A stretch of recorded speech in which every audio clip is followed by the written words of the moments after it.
Muchas gracias, Giselle. Muchas gracias a todos los asistentes por acompañarnos en esta mañana laboral.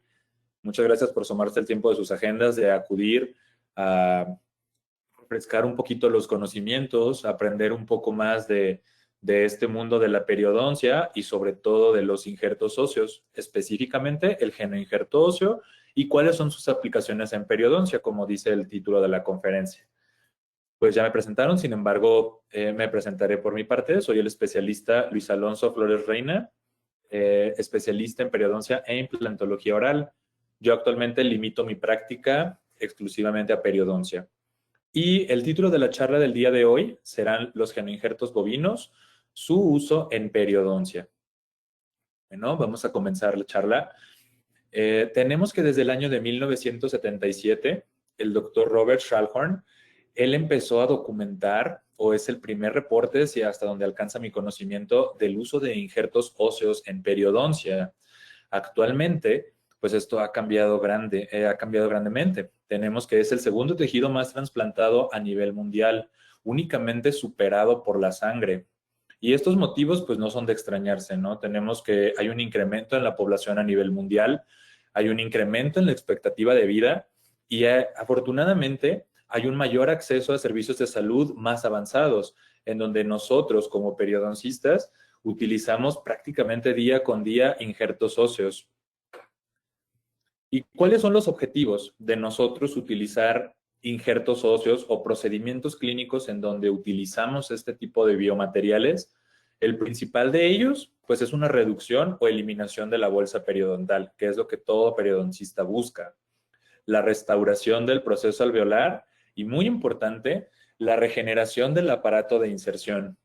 Algo que a mí se me queda muy grabado, que me gustaría compartir con ustedes, es en el Congreso del Europerio, me encontré, bueno, no diré su nombre, me encontré a un doctor muy reconocido, italiano, en donde yo le mostré una radiografía, le dije, doctor, fíjese que está pasando esto, tengo este caso desde hace 10 años, pero ¿usted hubiera colocado una membrana aquí o no? Y él me comentó, ¿realmente eso importa? Tú tienes un llenado óseo en esta zona desde hace más de 10 años. Tu paciente es un paciente con una ganancia en los niveles de inserción clínica, una reducción de bolsa.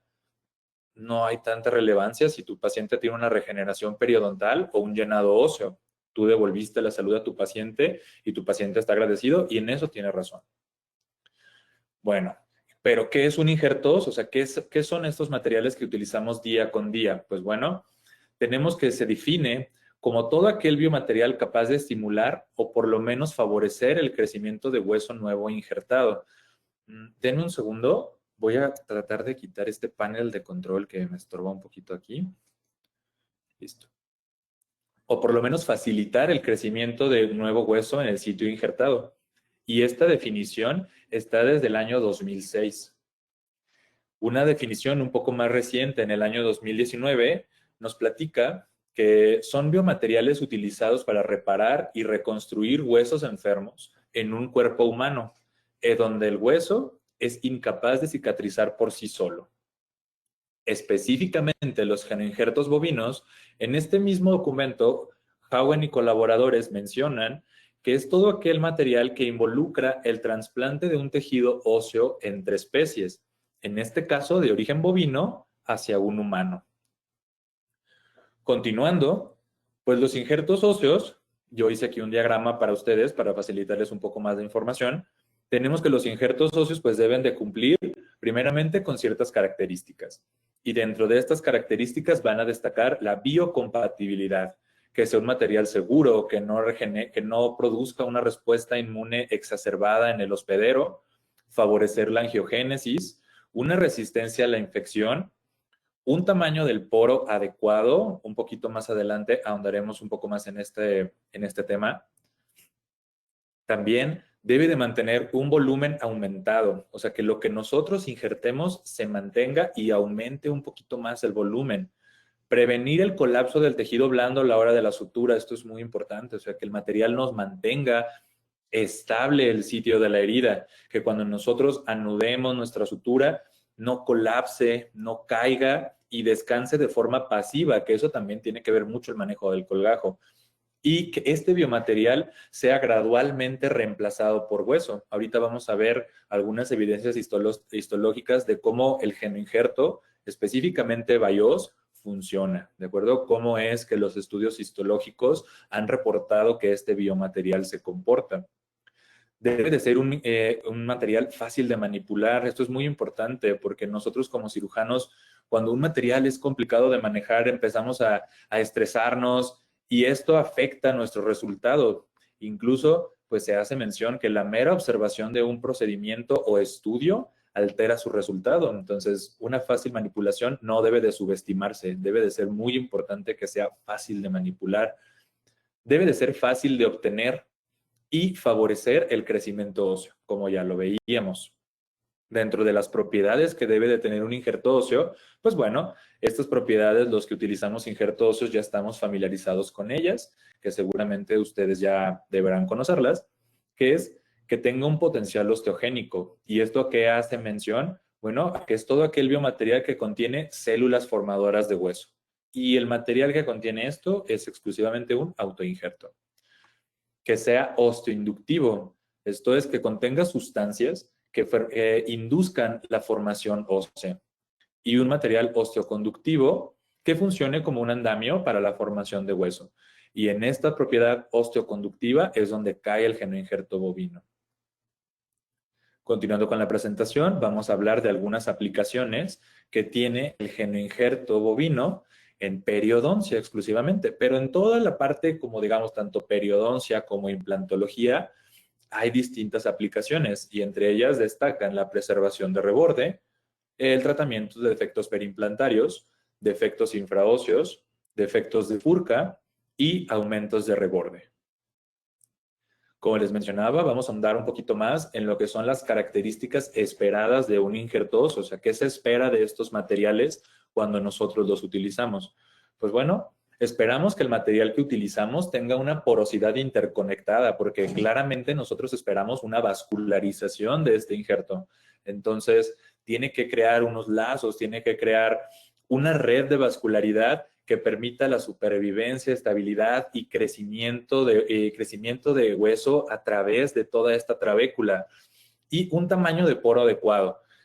Mínimo se recomienda que estos biomateriales tengan un tamaño de poro de 100 micrómetros, disculpen, y que sea mayor a 300 micrómetros. ¿Esto por qué? Por el tamaño de célula, por el tamaño de vaso sanguíneo. Entonces, como les mencionaba, es muy importante la formación de esta red, ¿de acuerdo?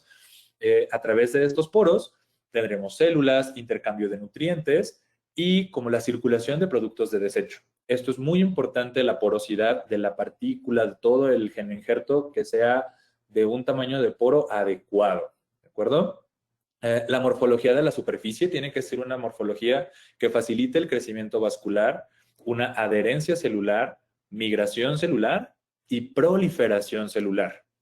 Que tenga una fuerza mecánica compresiva, pero a la vez cierta elasticidad, que soporte y resista la carga del tejido duro y blando simultáneamente. Que tenga una biodegradabilidad controlada, una disculpa, es decir, que se reabsorba lentamente manteniendo el volumen y la estabilidad de la herida. Y esto es muy importante. En estudios histológicos se reporta en la literatura que cuando los osteoclastos y macrófagos comienzan a reabsorber esta partícula, es 100% comprobado que este biomaterial es compatible, ¿no? O sea, que las células lo reconocen, comienzan a degradarlo y depositan sustancia osteoide sobre su superficie. Y esto ocurre en BIOS, como veremos un poquito más adelante.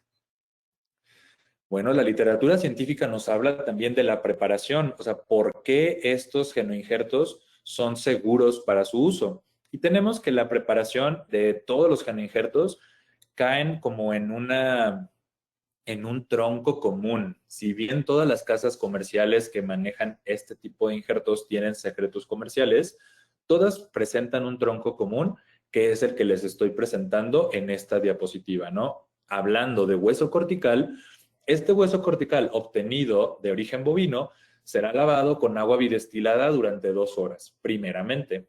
Posteriormente, pasará un ciclo de lavado de etanol absoluto durante 1 hora y etil éter durante 30 minutos. Esto acumula un lavado de 90 minutos adicionales y se deja secar toda la noche a 37 grados centígrados. Esto deja en el recipiente residuos de calcio y fosfato, los cuales pudieran o no ser utilizados. En el proceso de desmineralización es donde se tritura la partícula hasta el tamaño deseado. Este es un procedimiento, como les mencionaba, es muy importante determinar el tamaño de poro y el tamaño de partícula. Estos son dos aspectos muy importantes del injerto, ya que no es lo mismo utilizar un injerto con una partícula grande para cierto tipo de procedimientos, como un defecto periodontal, una preservación de reborde o un aumento de reborde, ¿sí? Esta partícula ya triturada se hace un lavado por 3 horas con ácido clorhídrico al 0.5%, con 25 miliequivalentes por gramo de la partícula. Se hace posteriormente un lavado con agua bidestilada durante 2 horas y etanol absoluto, el mismo lavado de 90 minutos, etanol absoluto durante 1 hora y etil éter durante 30 minutos. Se deja secar toda la noche y aquí la literatura científica reporta cierta variación. Mínimo se realiza una calcinación a 900 grados centígrados. Existen otras casas comerciales que llegan hasta 1300 grados centígrados. Bueno, continuando, el uso del genoinjerto óseo, el autor Urist en 1967 reporta por primera vez en la literatura científica el uso de este biomaterial en humanos, ¿sí? Exclusivamente genoinjerto, no injertos óseos, ¿de acuerdo? En 1969 presenta que los fibroblastos, condroblastos y osteoblastos se facilitaban o aprovechaban este material para su migración al sitio. Bueno, y este genoinjerto, ¿por qué les funcionaba? ¿Por qué las células fibroblásticas, condroblásticas lo aprovechaban?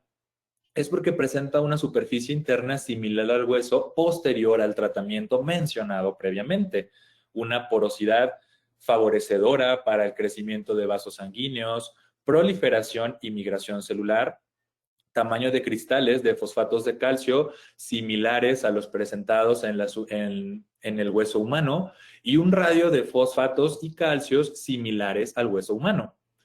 En la literatura científica previamente existía como cierto debate respecto a qué tan seguro es utilizar genoinjerto bovino en humanos por la transferencia de priones. Y el doctor Dennison y colaboradores en el año de 1980, ellos demostraron la biocompatibilidad del injerto, estimando que este genoinjerto tiene una posibilidad o seguridad de transferencia de algún prión, bacteria, llámese cualquier patógeno, hacia un humano, con una posibilidad de 1/10 a la 18. Es decir, es un material seguro para su uso, ¿de acuerdo? BIOS tiene dos presentaciones de tamaño de partícula, que son de 250 a 1000 micrómetros y de 1000 a 2000 micrómetros. Sabemos que es un material de origen bovino, puede ser de origen córtico canceloso, lo cual la combinación de estos materiales sería ideal, es decir, 50% cortical, 50% canceloso, y si se fuera como digamos elección de una u otra, en mi opinión y la literatura científica, yo les recomendaría el uso de canceloso. Como les mencionaba, este genoinjerto es un material exclusivamente osteoconductivo, es decir, no contiene sustancias inductoras que provengan del DNA bovino, ¿de acuerdo? Y no contiene mucho menos células formadoras de hueso. Es exclusivamente un andamio que nosotros vamos a aprovechar y aprovechar esta propiedad de este material para que podamos rellenar injertos óseos y favorecer la reparación de las heridas. Bueno, continuando con la presentación, vamos a hablar de 3 términos muy importantes, que es regeneración. La regeneración es un término muy particular que debemos nosotros ser muy enfáticos en nuestros pacientes. No es lo mismo prometerles te voy a mejorar los niveles de inserción de tu diente. Tu molar presentará una menor movilidad. Radiográficamente se verá mejor.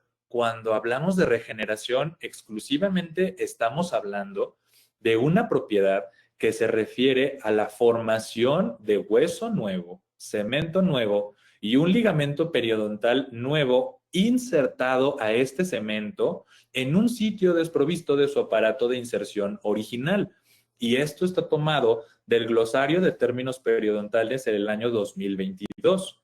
Una reinserción es la reunión de tejido epitelial y tejido conectivo con una superficie radicular, seguido de la separación por una incisión o una injuria física, no por enfermedad, como periodontitis. Es decir, nosotros hacemos una incisión intrasulcular separando la inserción del tejido conectivo de la superficie radicular y al suturar nuestro colgajo tenemos una reinserción. Y una nueva inserción es la unión de tejido conectivo o epitelio con una superficie radicular que ha sido desprovista de su inserción original. Puede ser por adherencia epitelial, adaptación de tejido conectivo o una inserción que puede o no involucrar cemento. ¿De acuerdo? Son términos que tenemos que tener muy claros a la hora de platicar con nuestros pacientes. Pero ninguno de estos términos previos nos hablaba del uso de injertos óseos. Y para eso tenemos este que es un poquito más largo, que es llenado óseo, lo cual lo podemos definir como la restauración de tejido óseo en un defecto óseo alveolar periodontal tratado, el cual puede estar clínicamente evaluado mediante una resistencia incrementada al sondeo y una radioopacidad cuando se compara con medidas previas. Es decir, nosotros tenemos caso, un alveolo post-extracción, tomamos radiografía, observamos radiográficamente un alveolo vacío.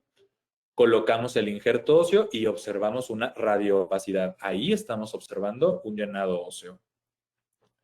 Y una reparación se refiere a la cicatrización de una herida que no restaura completamente su arquitectura o función de la parte original. Una comparación podría ser una cicatriz en la piel, ¿no? O sea, repara la herida, pero no crece vello en la herida, cosas por el estilo. O sea, no restaura completamente su función o arquitectura. Se ve que hubo una injuria. Bueno, ¿cuáles son las aplicaciones? Ahora sí que ya tenemos la definición, sabemos qué resultado podemos esperar, que es un llenado óseo utilizando un injerto óseo. ¿Cuáles son sus aplicaciones clínicas? Bueno, tenemos que son para defectos periodontales infraóseos. Quiero ser enfático en que estos son de los injertos óseos. No estoy hablando de genoinjerto. Todos los injertos óseos se utilizan para estos procedimientos, ¿de acuerdo? Defectos periodontales infraóseos, defectos de furca, aumentos de reborde, extracciones con preservación de reborde, defectos periimplantarios y elevaciones de piso de seno maxilar. Ok, ahora sí, vamos a determinar qué tipo de injerto vamos a utilizar en qué caso. Y para eso tenemos este árbol de decisiones que el doctor Homling Wang nos hace favor de regalarlos en el 2013, donde defectos por periodontitis, él los clasifica en dos, defecto de Furca y defecto periodontal. Para no ahondar y no leer toda esta parte, nos vamos a pasar, si fueran tan amables, a la parte final de este diagrama, en donde tenemos raspado de la parte izquierda, raspado y alisado radicular, odontoplastía, osteoplastía, RTG con aloinjertos o autoinjertos. El injerto óseo no es predecible, pero en ninguno de estos tratamientos está a partir del 2013, no mencionan el genoinjerto para uso en defectos periodontales. Vamos a continuar.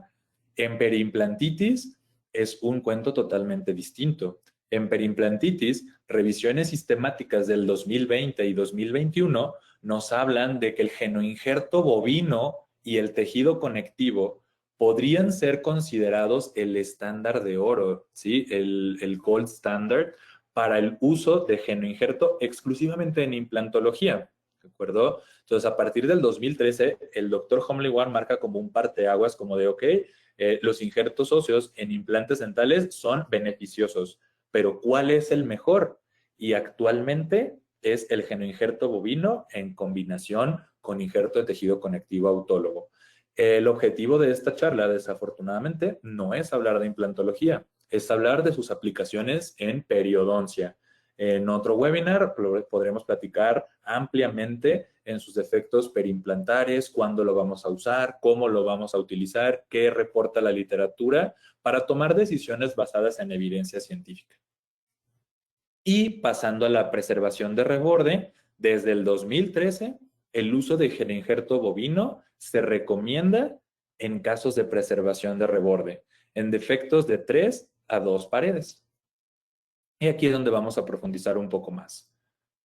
Bueno, teniendo en cuenta cuál es la indicación de este biomaterial en humanos, también tenemos que tener en cuenta que si nosotros utilizamos este biomaterial, no nos garantiza un resultado exitoso si no tomamos en cuenta al paciente como un todo, ¿sí? O sea, no es, mi paciente tiene un alvéolo, lo voy a injertar y listo, funcionará. No, tienes que tomar en cuenta algunas variables que influyen en tu tratamiento periodontal con el uso de estos biomateriales, entre los que destacan diabetes mellitus.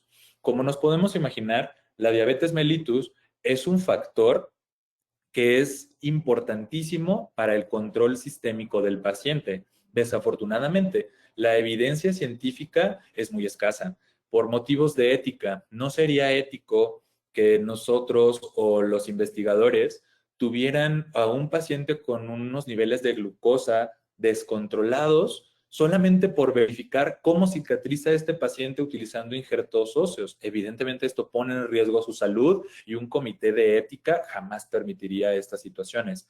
Motivo por el cual todas las investigaciones en humanos deben de pasar por un comité de ética, ¿de acuerdo? Incluso proteínas derivadas de la matriz del esmalte también presenta deficiencias en pacientes con un control glucémico deficiente. El tabaquismo sabemos perfectamente que afecta la respuesta inmune del hospedero, presenta, de acuerdo a parámetros clínicos, una menor reducción en la profundidad de la bolsa, menor ganancia en los niveles de inserción clínica y a la hora de cerrar el colgajo, incremento en las recesiones gingivales por una disminución en la vascularidad. Esto es muy bien sabido.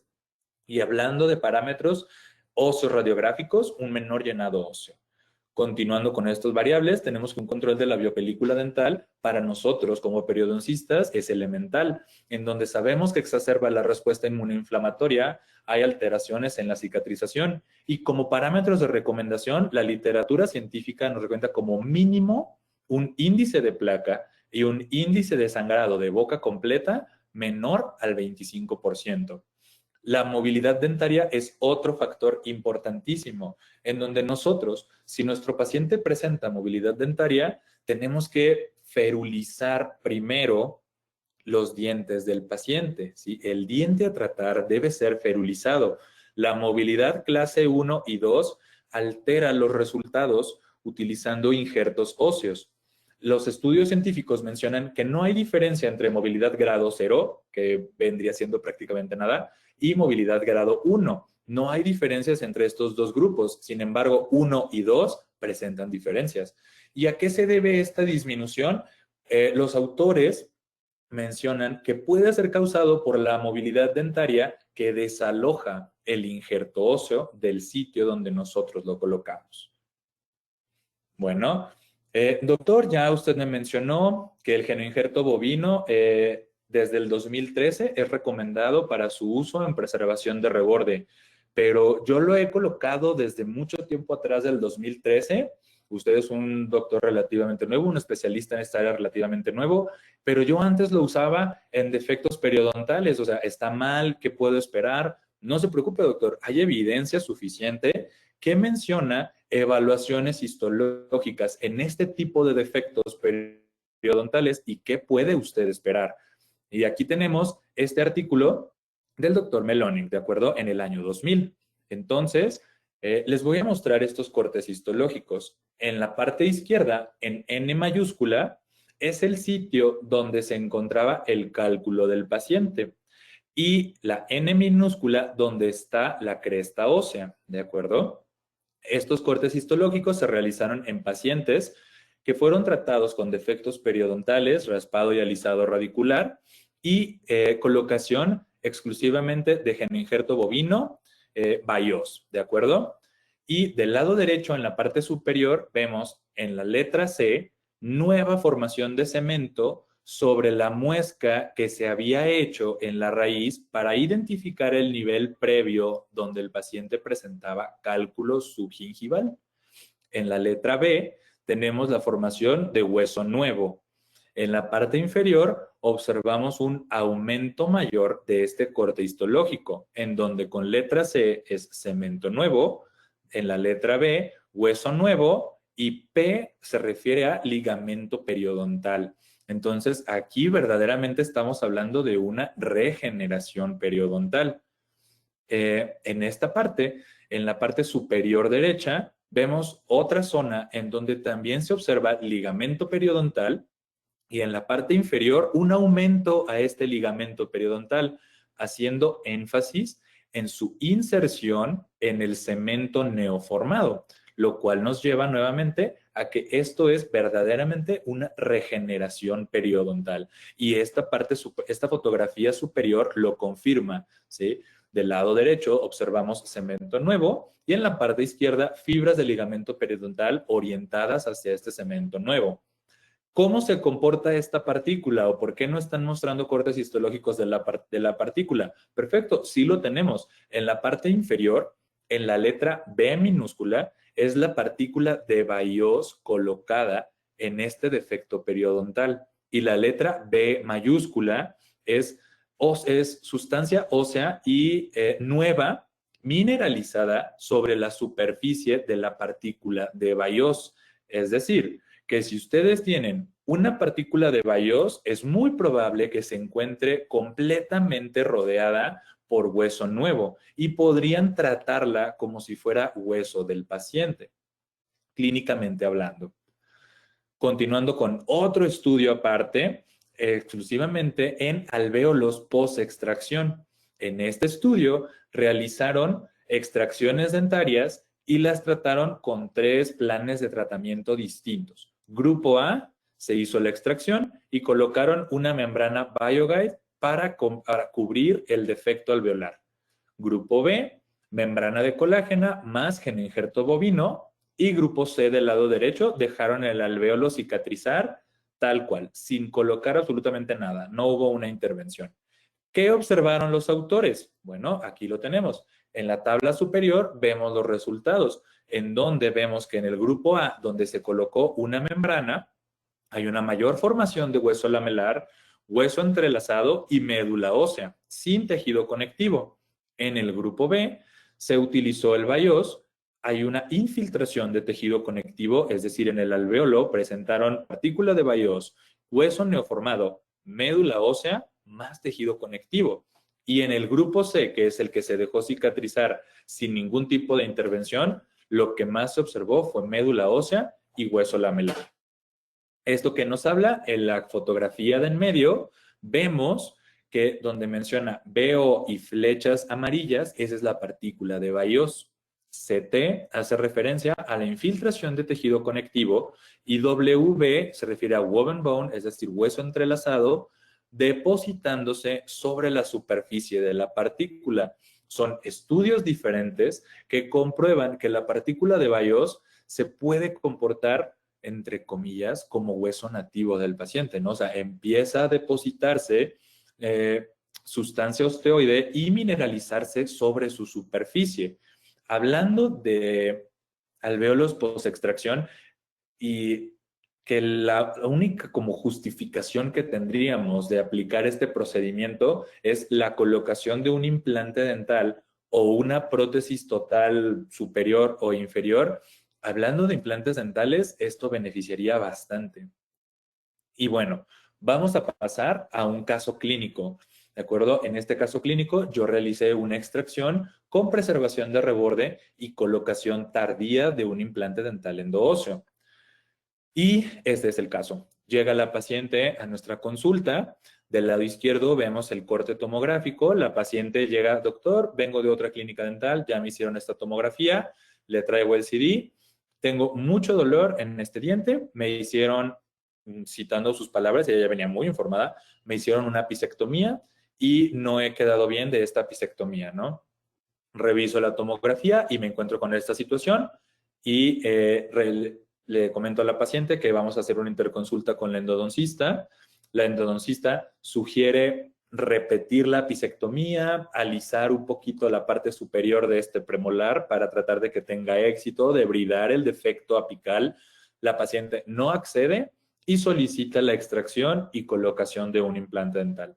Entonces, realizo la extracción dentaria. Del lado derecho vemos el órgano dentario.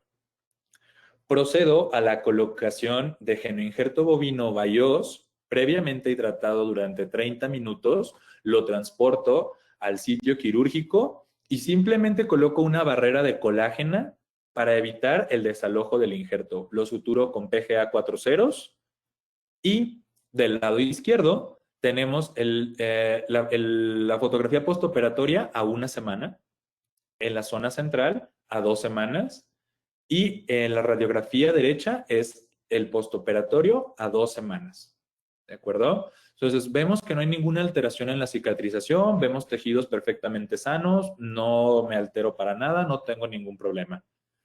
Yo decido reabrir el sitio quirúrgico para colocar el implante dental a los 6 meses después de haber colocado esta partícula. Entonces, abro el colgajo y me encuentro con este hueso. Para mí no presenta ningún problema, ningún problema en la colocación, simplemente aliso un poquito la superficie para que mi cresta ósea sea plana y procedo al protocolo de fresado del implante dental. Me interesaría mucho que vieran la profundidad del indicador. Ahí está marcado un 6, 8, 10, 12, de arriba hacia abajo. Es decir, yo subfresé, porque coloqué un implante de 8 milímetros, subfresé 2 milímetros y vean la posición del implante, no tengo ningún problema, hubo resistencia al fresado. Ahí estoy mostrando el indicador, porque a mí, no sé si a ustedes también, me gusta tomar radiografía en todo momento cuando estoy tratando con implantes dentales, a pesar de que lo realicé mediante un protocolo de cirugía guiada. De igual manera, me gusta tomar radiografías. Y mediante mi subfresado, pude colocar el implante dental 2 milímetros más, lo profundicé mediante torque manual y logré un torque de 30 newtons sobre centímetro cuadrado, lo cual nos permitió a la protesista y a su servidor realizar la colocación de un provisional inmediato, que es el que tienen de su lado derecho. 6 meses después, la paciente va de viaje, regresa a los 6 meses y observamos el túnel mucoso, ¿sí? Yo no veo, salvo lo que ustedes digan, lo discutimos con todo gusto, no veo ninguna señal de alarma, veo un túnel mucoso perfectamente establecido, sin ningún signo de inflamación, y me gustaría ser enfático que no utilicé ningún tipo de injerto de tejido conectivo. Es meramente Bayós con una barrera de colágena y listo. Fue todo lo que coloqué. Y del lado derecho tenemos la corona definitiva colocada, que es de un órgano dentario 15. Esa fue la corona definitiva. Vemos la emergencia de la chimenea perfectamente sobre la zona central de la corona, sin problema. Y radiográficamente a un año. No veo ningún signo de pérdida ósea, nada. Y esto nos habla de la predictibilidad de tomar decisiones basadas en evidencia científica, ¿no? Y sobre todo, tranquilidad para nosotros como clínicos, la toma de decisiones basadas en evidencia. Aquí les muestro la fotografía oclusal superior, donde el diente tratado fue el órgano dentario 15. Paso al siguiente caso clínico y con este vamos a concluir. Es un caso clínico de un tratamiento de una perforación radicular por instrumentación endodóncica. Este abordaje fue endodóncico periodontal. Bueno, este es un paciente de 17 años de edad. Este paciente acude con nosotros, entre el endodoncista y yo realizamos el diagnóstico. El paciente se realizó un tratamiento de conductos previamente en otro sitio. Y desde ese entonces, él refería, es que desde que me hicieron la endodoncia, yo he tenido molestias, y él se iba a someter a un tratamiento de ortodoncia. Entonces, solicitó el ortodoncista la valoración de ese central y nos encontramos con esta situación. La endodoncista decide que puede sellar la perforación pero necesita un abordaje periodontal. Entonces, yo realizo el abordaje, nos encontramos con esta situación clínica. Continuando con la cirugía, aquí desafortunadamente les voy a deber un poquito los detalles, puesto que, como les mencionaba, yo limito mi práctica a perio. La endodoncista realiza todo este procedimiento sin ningún problema y este es como, digamos, en la izquierda es durante el tratamiento, en medio es cuando terminó de tratar y de la derecha el grabado ácido. Del lado izquierdo observamos ya el sellado de esta lesión y del lado derecho coloqué BIOS previamente hidratado durante 45 minutos. ¿Por qué durante 45 minutos? Yo quería lograr la mayor consistencia, entre comillas, como viscosa, pastosa de este material para poderlo empacar perfectamente y llegar hasta el último rincón de este defecto, porque al final de cuentas, pues es un paciente joven, es un paciente que está invirtiendo económicamente en este tratamiento y yo quería que su resultado, como en todos mis pacientes, fuera lo mejor posible. Entonces, coloqué el BIOS, yo lo vi bastante compacto, pero quise todavía evitar que el tejido conectivo gingival se infiltrara en este defecto. ¿Y qué hice? Colocamos una membrana BioGuide, ¿de acuerdo? Al ser este un defecto contenido, ¿sí? Un defecto como digamos en una cuevita, por así llamarlo, totalmente contenido, no necesité colocarle tachuelas, no necesité colocarle nada, simplemente una sutura simple a periósteo de lado a lado, se fijó, no se movió, moví el labio sin ningún problema y realicé la sutura de mi colgajo con nylon 6 ceros. Este es el postoperatorio inmediato y les presento el postoperatorio a un mes. ¿De acuerdo? Entonces, estos también son resultados hasta el momento predecibles. El paciente, este caso, recién lo acabo de operar. Veremos cómo le va en 6 meses. Y bueno, para concluir, tenemos que el genoinjerto bovino, hablando exclusivamente de BIOS, es un material biocompatible seguro para su uso en seres humanos. Yo utilizo este material en mi práctica clínica porque sé cómo se comporta. He leído los artículos y sé qué puedo esperar de este material. ¿Sí? Es importante mantener una actualización continua, tanto de los biomateriales en desarrollo como de las indicaciones de estos biomateriales. Hay evidencia científica de la regeneración de tejidos periodontales utilizando BIOS. Sin embargo, se requieren más estudios controlados aleatorizados para confirmar o negar estos resultados. Y el uso de genoinjerto bovino BIOS está, permítanme, se subió este panel de control.